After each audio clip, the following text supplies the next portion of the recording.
og dinhi ning atong tulumanon. Inyong masayran ang kamaturan kay sa kamaturan.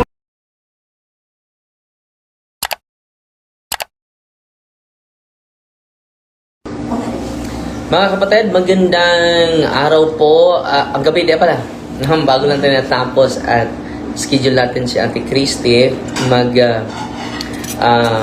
mag-share siya sa kanyang kapangyarihan. Yung kapangyarihan niya ay pagkamanggagamot, and then wala kang anting-anting te. Wala. Pero purely manggagamot lang. Yung sa palagay ko, Father, kasi after nung baptism of Holy Spirit sa charismatic, doon ako nag-start ng manggamot. But, yung elementary ako, mga minor lang, yung mga lagnat ng mga classmate ko. Pinagaling mo? Opo, pinagaling ko. Pero hindi ako convincing that time. Kasi hindi ako convinced na talagang ako bang nagpagaling. Parang ganun. Pero after nung... Pero yung yung lulo mo ay manggagamot, di ba? Yung lulo sa lulo mo? Opo. Yung great-grandfather ko, tatay ng lula ko. Siya yung manggagamot. So ano yung mga magamot niya? Maalala mo pa ba? Ang sabi sa akin ng mga auntie ko, na kahit anong kasing sakit daw, Father, nagamot niya. Kasi may ibibigay siyang mga habak? Hindi ko rin sure kung nagagawa ba siya ng habak. Pero ikaw, sa paggamot mo hindi habak ang ginagamit mo? Hindi. Kasi nung nabasa ko yung librito, sabi ni Mama Milia, alam mo ba yung mga librito na nabasa mo?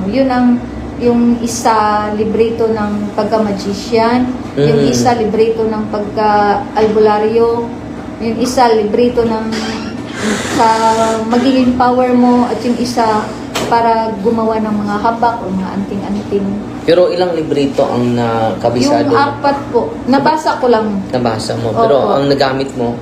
Yung lang po, yung 3 lang. Yung magic? Yung magic, tapos at yung paggamot, at saka yung sa Father. Pero yung paggawa ng mga habak, mga anting-anting, hindi ko po ginamit. Hindi mo ginamit? Hindi. Kasi, kumbaga, nakatanim na po sa utak at puso ko yung palaging sinasabi ni Lola na wag mong gagamitin yan. Kasi, alam mo masama. Si Lulu mo na magician, marami siyang amulets, mga habak? Siguro, magician? hindi na rin maaalala ng mga auntie ko, Father. That time. Kasi, focus sila sa magic ni Lolo. So, ang focus ni Lolo mo ay magic. Opo. Pero yung yung mga... Yung grandfather mo, siya yung manggamot. Siya po yung manggagamot. Pero ano ba yung marami ka na bang napagamot? Nagamot? Marami na po, Father. Mostly na ko yung paging albularyo ko dun sa ibang bansa. Kasi pag nakita ko yung isang tao sa mata, mafe-feel ko agad kung anong sakit niya. Mafe-feel mo? Opo, mafe-feel ko. Tapos sasabihin ko na lang sa kanya, may nararamdaman ka, yung kidney mo. Kasi mafe-feel ko yung kung saan part ng katawan ko, dun din yung na-feel nilang sakit. So kung magpa-check up sa doktor? Tapos inaano ko lang, sasabihin kong pwede ko bang mahawakan yung kamay mo. Pag once na mahawakan ko yung kamay, doon ko kung ano na ba kung ilang percentage na ba yung natira, kumbaga sa anong kidney, percentage? kung gaano nakalala. Opo. Maraming beses nang may nasib akong tao, Father. Mahulaan mo din? Mahulaan ko po. Kasi ma-feel ko yung anong mararamdaman nila. Yung ilang beses na kasama ko sa train. So, titingnan mo lang yung tao? Opo. Doon sa mata. Doon sa mata ko. Pag tingin ko sa mata ng isang tao, doon ko yung psychic ko, diretso agad tapos mag-feel ko yung anong nararamdaman niya. Yung first na insidente nung kasama ko sa LRT, tapos nung nakita ko yung mata niya, yung kasama mo sa LRT? naging nakasama ko siya sa LRT. Pero hindi ko siya, nakasakay nila? kasabayan ko lang Kasabayan, opo, sa LRT. Ano nangyari? Nung nakita ko yung mata niya, doon ko na-feel na ilang hours na lang yung natira niya pag hindi. Kasi yung niya, appendix. Sabog na. Sa sabog na. Puputok na. Opo, tapos nung hinawakan ko yung niya, sabi ko, Babae ito? babae po, Mga ilang Indonesian. taon? Indonesian. Opo, nung sinabi ko sa kanya na maghingi tayo ng tapos nang hingi kami ng sa staff dun sa train na kailangan niyang dala agad sa ospital. Kasi yung nag-uumpisa na siyang magpawis, tapos nag-uumpisa Sumakit yung nilipit yung sakit ng nag-start na bloated na yung niya. So, nilapitan mo? Nung nag-start na yung feel niyang sakit, nahawakan ko na yung kamay niya. Kasi nung nakita ko yung mata niya, na feel ko yung yung Kidney mo? appendix ko. So, sabi ko, there's something in you. I feel that you have pain here, this side, and then your tummy become bloated. Tama lang siya ng tango. Tapos nakikita ko yung niya. We need to rush in the hospital. Yun ang sinabi. Tinakbo namin. Yung sabi ng doktor, kung hindi ka na dala agad. Dahil puputok yung Puputok na yung niya. Puputok Yung appendix niya po. Grabe, no? Opo. Tapos ilang beses ko pang yung mga, kasi nagpipiti ako, Father. Tuwing nahawakan ko yung mga pasyente. Nagpiti ka? Opo. Physical therapist? Physical therapist po. Yung nerves and veins po ang inaano ko. Tapos mahawakan ko sila, sasabihin nila na there's a big force that comes out in my body. Yun ang palaging sinasabi nila. Ma-Pilipina man, ma-Chinese. So may lumabas sa katawan mo? Hindi, sa katawan nila. Yun ang sinasabi nila. Kahit yung mga Pilipina, mapiti ko lang. Isang stroke lang ng kamay ko, Father. Parang ginaganon ko lang. So gagaan yung nila? Opo. Pakiramdam? Opo. Tapos yung Father, yung mga may nabarang. Kaya mo yun pagalingin? Opo, napagaling ko. Ilang beses nang may nabarang. Tapos yung may nagayuma na ko na din po, ilang beses na rin. Ang ginagawa ko lang dun sa ginagayuma, sasabihin ko dun sa biktima na mag-send ka ng picture dun sa lalaking ng gayuma sa'yo. Tapos, yung picture niya, yung dalawang cellphone ko, itabi ko lang yun. Hahayaan ko lang dyan sa bed. Tapos, nagtatrabaho na ako. Yung utak ko lang ang wala naman ako. Pero, pag Father, kasi naging ako sa charismatic, member ako sa healing ministry. Tapos yung yun ang akala ko na yung panggamot ko galing sa Espiritu Santo. Opo. Kasi hindi ako nagagamot kung hindi ako makapag-grocery, pag hindi ako napagsimba. Yun ang kaya nga na ko sa isip ko na hindi masama yung ginagawa ko. Opo. Na ito ay sa Panginoon. Itong healing ko. Opo. Yun ang ko. Ano yung gagamitin mo sa may example, may sakit, and then maglalapit sa'yo for healing? Ano ginagawa mo?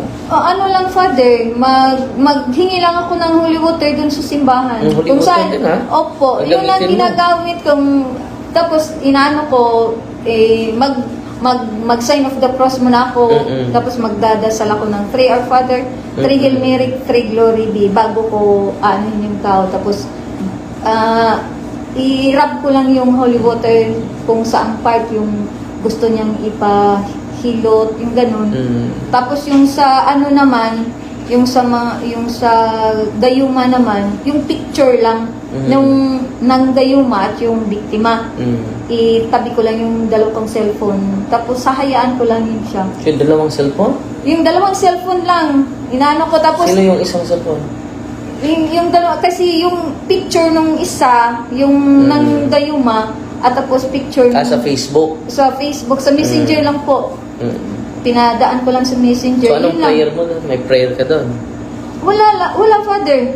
Basta ko na lang tapos yung... May mag-guide sa'yo? Yung utak ko, siya yung na wala kang konsensya, iwanan mo itong babaeng to, alam mo, yung parang kinakonsensya ko yung... Sa isipan ng lalaki. Opo, pero yung utak ko ang nag-ano, na umaandar.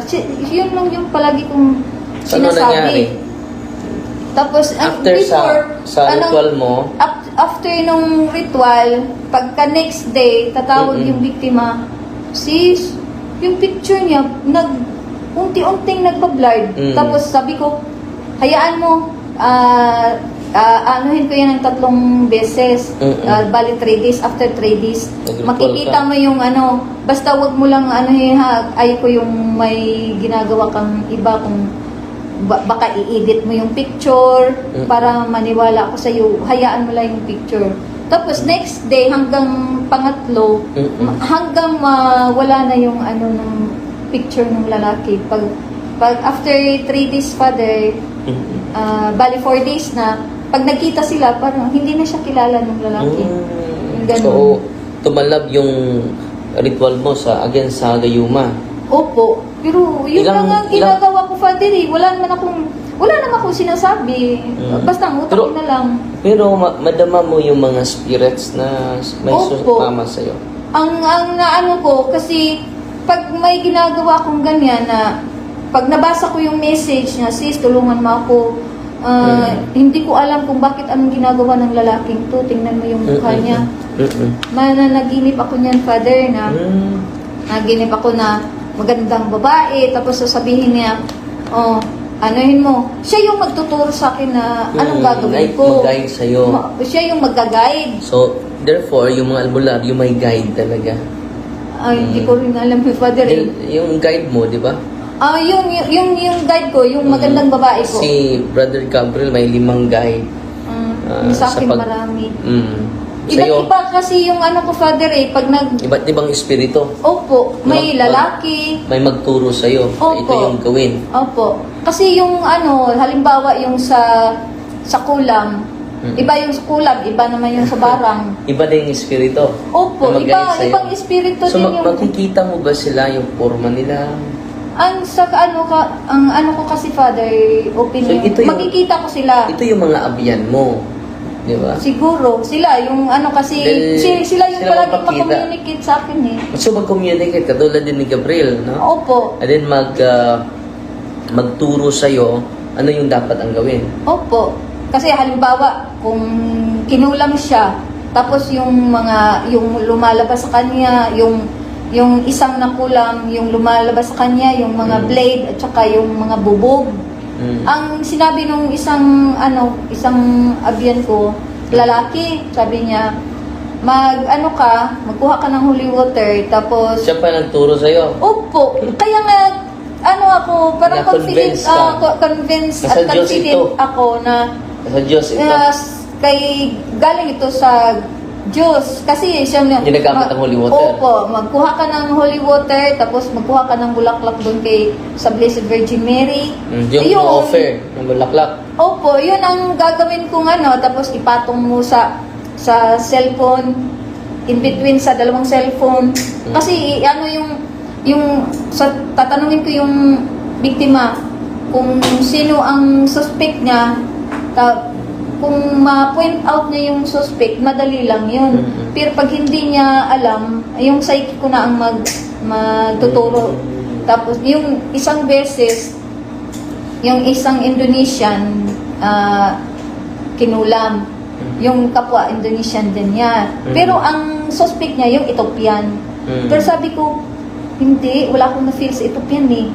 Tapos nung kinabukasan, day off namin, sabi ko, samahan mo ako kung saan yung area ng mga Indonesian, ako nang mag-guide sa'yo. Tapos nung pumupunta na kami doon sa area ng mga Indonesian, kung saan magtatagpo lahat ng mga Indonesian, doon ko iniisa-isa kong titingnan yun. Sabi ko sa kanya, pag may nakita kang parang na kumakati yung katawan, siya yung suspect. Sabi ko ganun sa kanya. Tapos, so, hagpagpain yun po ay ng mga abyan mo.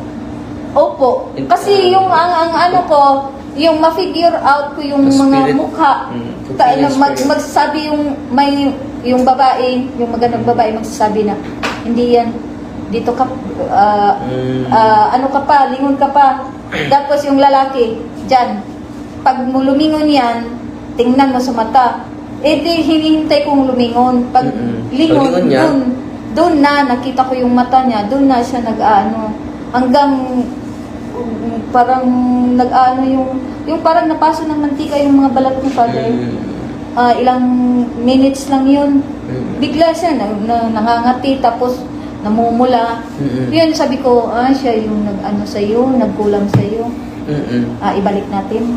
Yun lang, ang ginagawa ko, ibalik natin. Ibalik natin sa kanya. Opo. Ang kulang. Kung anong ginagawa, ibalik natin. Yun lang ang ginagawa ko, Father. Anong nangyari? Ayun, yung ano niya, yung balat nung nagkulang. Dahan-dahang namumula, kati ng kati, tapos yung parang napasok siya ng mantika, yung parang bulutong tubig, yung parang gano'n na. So, Ano yung lumapit sa'yo, na ano na siya? Na dahan-dahan gumaling. lang. Opo, dahan-dahan Pero yung nagkulang, nasuspect ninyo na nagkulang, siya yung nag-ano. Kasi yun ang pero ginagawa hindi niya. lumapit sa'yo. Hindi, malayo lang kami. Sabi ko, dyan ka lang, huwag kang magpakita. Kasi So, pinabalik mo yung kulang? Opo, parang niya. binalik ko lang sa kanya yung true, may ice lang po. So, high rank yung mga spirito mo. Totoo namang high rank, 20 high ranks yung 20 high rank. sumapi ni ate, no? At convinced siya na itong mga spirit guides niya ay Opo, sa sila Diyos. yung mag-uutos sa akin, Father, na magkuha ka ng bulaklak, kung saan, yung may nakagat ng aso, sabi niya, anuhan mo, magkuha ka ng bulaklak doon kay... Sila pang magtuturo sa akin, Father, magkuha ka ng bulaklak doon kay Saint Augustine, San Roque. Ayun, tapos kukuha ko ng bulaklak, yun lang, kakainin ko, tapos Kakainin mo? yung bulaklak, kakainin ko yung bulaklak, tapos Then, itut ko. yun po ang sinasabi nila. Opo. Sila yung Sila yung mag-guide. guide anong Opo. dapat mong gawin. Opo. And then maging effective naman. Opo. Pero wala naman akong ibang, yung Our Father lang, Hail Mary. Kaya, Just imagine Our Father and Hail Mary lang ginagamit ni ate. Pati na nga holy water. Opo, holy water. Oo. Tapos yung isang beses, yung huli kong natulungan, yung sumuka siya ng yung scorpion at saka yung... Buhay na scorpion. Opo. Tanga. Saka yung uhipan. Yun. Ang inaano ko, pinainom ko siya ng yung babae. Kasi hindi ko parang ako that time, Father, parang nawala yung ko sa psychic. Nasa isip ko lang, pinainom ko lang siya ng holy water, yun lang. Sumuka siya na Di ba kung malalaman mo na isang tao albularyo, malalaman mo? Opo, malalaman mo din ko. na magkukulam siya? Opo. Kasi Paano mo malalaman na magkukulam siya? ang ko po sa spirit tingin guide ko, pag nakita ko yung mata ng isang tao, Father, doon ko malalaman. Kasi yung... Pero makakommunicate ka nila, di ba? Opo. Makaano sila yung iba nga gustong pumasok sa katawan ko para ma-recharge daw yung mga power nila. And then? Yung dati, okay lang ako nung dati. Sabi ko, sasabihin ko pa nga, may utang ka na sa akin ha. Ginaganon ko lang, parang biniro ko lang, Father, na. Pero yung feel ko, Father, na pumapasok yung mga abyan ng mga mangkukulam, mambabara. Magka-communicate ka nila, di ba? Malayo lang sila, Father, pero through mind lang magkausap kami. So, Pero nung nangyari dun sa Valencia, nung nanganak si Lisa, 2 albularyo yung lumapit. Kasi kinausap ko ni John doon na akong magtitingin kay Divine. Kasi pupuntahan niya si Lisa. Nagmisa doon, ikaw yung nagmisa that time. Nasa likod kami ni nanay. Tapos, na-feel ko yung talagang may nag-aano sa likod ko. Sabi ko, albularyo ito Sabi ko, ikaw talaga ha. Tapos doon ko na nalaman na yung dinala niyang pasyente, apo niya. Nung hinabol ko si Divine, hinabol niya ako, sabi niya, kanina pa ako gustong pumasok sa'yo, pero ang tigas mo, parang may barrier ka, nasa gitna ka, tapos napalibutan ka ng marami. Sabi ko, bakit? Ano pong ginawa niyo, tatay? Gusto ko nga pumasok para ma-recharge ako. Kasi grabe yung power mo. Sabi niya ganun. Sabi ko, tay, isurrender mo na yan, tay. Sinurrender na yung sa akin eh. Surrender So, mo yan. nakakommunicate ka sa mga albularyo na Opo. pumunta doon. Opo. Ano sabi niya? Sabi ko, kung hindi mo yan isurrender, tay, kung anong nakita mo sa ako mo, mas worse pa ang mangyayari sa kanya. Isurrender mo na yan, tay. Sa akin yan, sinurrender ko na eh. Paano mo na surrender? Bakit ang lakas-lakas mo pa? Hindi pa ako totally na tay? Liberate. Kaya wag mong piliting pumasok. Tapos yung isang albularyo na doon sa tindahan nakaupo, sabi niya, kanina pa So, kahit hindi kayo hindi kami magkakilala, Father. nagkalapit, Opo. malayo lang. Opo. Tapos So, yung through the isa, mind, nag-communicate kayo. opo. Tapos yung isang albularyo, tumayo siya, sabi niya, hindi kita makita. Sabi ko, bakit? Pero nagtitinginan lang kami sa mata, Father. Magtitinginan lang kami sa mata. So, nag-uusap na kayo dyan. Opo. Tapos, sabi ko, kasi kasi takot din ako that time eh. Kasi, ang palagi niyo yung sinasabi, umiwas ako sa mga albularyo. Mga psychic. Opo, kasi, para hindi Absorbent ma-active, opo, para hindi ma-active ulit. Tapos, tumayo siya, sabi niya na, ang nasilaw daw, sobrang nasilaw? liwanag, masakit daw yung mata niya, hindi daw niya ako makita. Ikaw ang hindi niya makita. Hindi niya ako makita kasi sobrang liwanag daw. Sabi niya ganun. Tapos nung nagsabay silang dalawa na, sabi nila, pwede bang i-deposit namin yung power namin sa iyo? Sabi ko, ano kala niyo sa akin, bangko? Sabi ko, i-surrender niyo yan. Kasi sabi ko, tinuro ko yung nasa tindahan. Alam ko kung anong mangyayari sa iyo. I-surrender mo na yan habang maaga pa. Kasi yan Nag-surrender sila. Hindi ko rin, Father eh. Kasi umikot ako dun sa likod, nagtago na ako kasi ginugulo ako. Pero ngayon, hindi ka na makakommunicate. Hindi na po. Hindi ko nga na, Father eh. Kanina si Christy. Yung yung binigay ng auntie ko, kung open pa sana yung psyche ko, nung si auntie, Doon nasa baba pa. na-reopen. Opo. Kasi kung ko pa yon, kung alam kong anting-anting pala yung binigay ni auntie, hindi ko yung tatanggapin. So, yun patunay na close na. Opo. So, dito, makikita natin mga kapatid, si ate,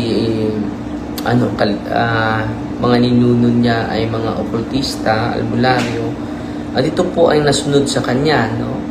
So, pwede siyang makapagaling sa mga gayuma, pwede siya makagaling sa barang kulam, no? Pwede niya ipasok, ipabalik ibalik.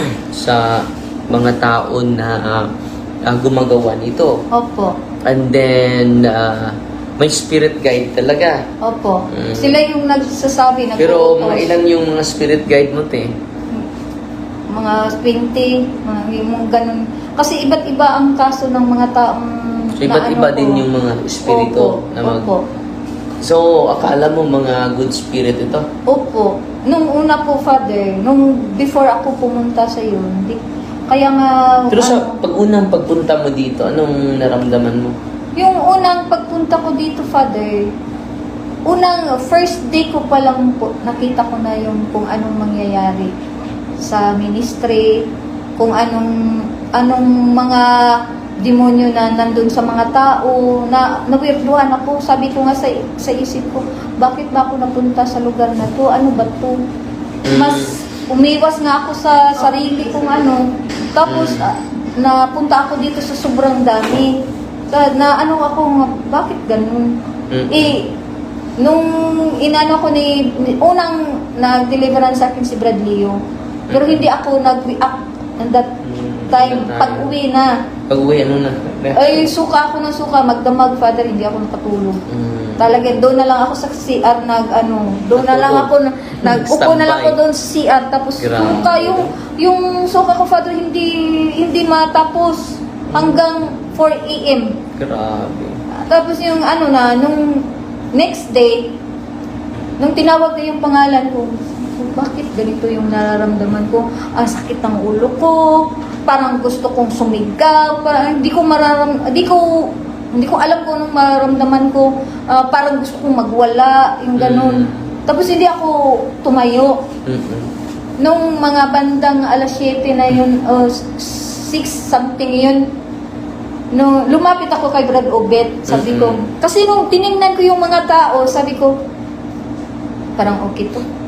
Di si Brad Obet, lahat ng mga deliverance minister, si Brad Obet ang naano ko, parang okay to eh. Kasi kinakabahan ako sa kanya. Di parang challenge ko yung sarili ko nung kaya lumapit ako nung tinanong ako ni Brad Obet, anong nararamdaman mo? Sinabi ko, Brad, makakita ako, makarinig, maka-amoy, maka-communicate, ma-feel ko sila. Sabi niya, so basahin mo nga ito. Ay, inano niya sa akin yung closing of occult third eye. Isang lang yung nabasa ko. Confident pa akong nagbasa that time eh. Pero yung nararamdaman ko pa. Batong Kinabahan ka. ano ba itong parit ba to? Wala akong idea. Sabi ko, tapusin ko lang. Nung hindi ko nga na tapos yung isang stanza, doon na nag na yung mga litra, naghahalo-halo na. Sabi ko, Brad, ang sakit ng mata ko, Brad. Sa bakit? Tapos binigyan ako ng holy water, ihilamos mo yung doon na ako napasigaw. Sobrang sakit na parang pakiramdam ko, Father, parang yung Mata mo. yung sili pinisa doon sa mata ko, sobrang sakit as in. Doon ka na Napasigaw ako, tapos nung Nawala ka na yung nilagay ni Brad Obet, yung huli kong tingin, yung huli kong yung nilagay ni Brad Obet, yung Benedictine cross sa ulo ko, doon na slide ako sa upuan. Tapos yung nagkagulo na, tapos lumapit ka that time, na nung pag mo sa akin, sabi ko, napasigaw ako, bakit ang sakit mo, bakit ang bigat mo, ganun Yung kamay. Yung kamay. So, Tapos nagsisigaw doon na ako na bakit ako yung pag-uwi ko, tandami kong tanong sa isip ko, bakit ako ganun? Kung talagang yung power ko galing sa Diyos, bakit ganun? Anong klaseng lugar ba to? Anong klaseng mga tao ba dito? Dami kong doubts that time, Father kasi Pero hindi mo akalain mag-react ka. hindi. Kasi yung sa ko lang talaga, Father, pinasama lang ko ni Auntie Rose. Sumasama ka. Opo. Para may mag-guide sa kanya dito sa Bohol. Kasi taga Pero ikaw na yung Butuan. nag-react. Tapos doon ko nalaman, kasi wala akong idea na yun palang mangyari. So, dito, pakita natin, dahil wala na tayong oras. Salamat, Ito po ay si ate is healer. Magamot niya yung mga iba't ibang mga karamdaman. At meron siyang mga accompanying spirits. Higit sa 20. So, makonect natin sa exorcism, 20 high ranks. Opo. But 10 legions, Opo. no? So, gagamit din sila ng holy water, no? So, iba to. Di kamit. So, convince, magro-rosaryo din siya bago Magro-rosaryo at magsisimba bago ako magsisimba, manggamit. bago manggamot. Opo. Pero ang dami palang demonyo, mga kapatid. So, mag-ingat po dahil hina-highlight ko natin yung healing is in the sacrament of confession, anointing, and holy communion. Yan po ang galing kay Kristo. At si Ate Christy, akala niya sa Diyos yung healing niya. Pero hindi pala. So, Ate Christy, sa sunod na mga interview natin, maraming salamat Opo. At hindi basta-basta yung kapangyarihan niya, mga kapatid. Just imagine, ipabalik niya yung kulang, yung barang sa nagpabarang. No? Yung, at sa On the spot, ibabalik ko yung ibabalik. opo. No? So, hindi basta-basta dahil super science itong 20 high ranks itong demonyong pumasok sa kanya. So, yan po, mag-ingat po sa mga healers at sa mga albularyo dahil si Ate Christy ang makapatunay po dahil siya po ay galing dyan. Wala nga akong kahit Father, Yung ano ko agimat, lang. yung mga agimat, wala? Wala akong agimat. Ano lang, post lang talaga. Lang, no? Opo. Wala akong wala Master of akong deception habang. talaga yung demonyo, te. No? Kaya nga, Father, dami kong tanong. So, salamat niya at huwag kayong mag-alala dahil sa sunod na mga araw, mga kapatid, i-share pa ni ate yung mga hindi pa niya na-share sa atin. So, ang dami niyang karanasan at iba talaga yung kapangyarihan niya, no? So, akala niya galing sa Diyos, hindi pala. So, Fighty Maria, tatak sa FD with a humble heart. In the name of the Father, the Son, the Holy Spirit, Amen.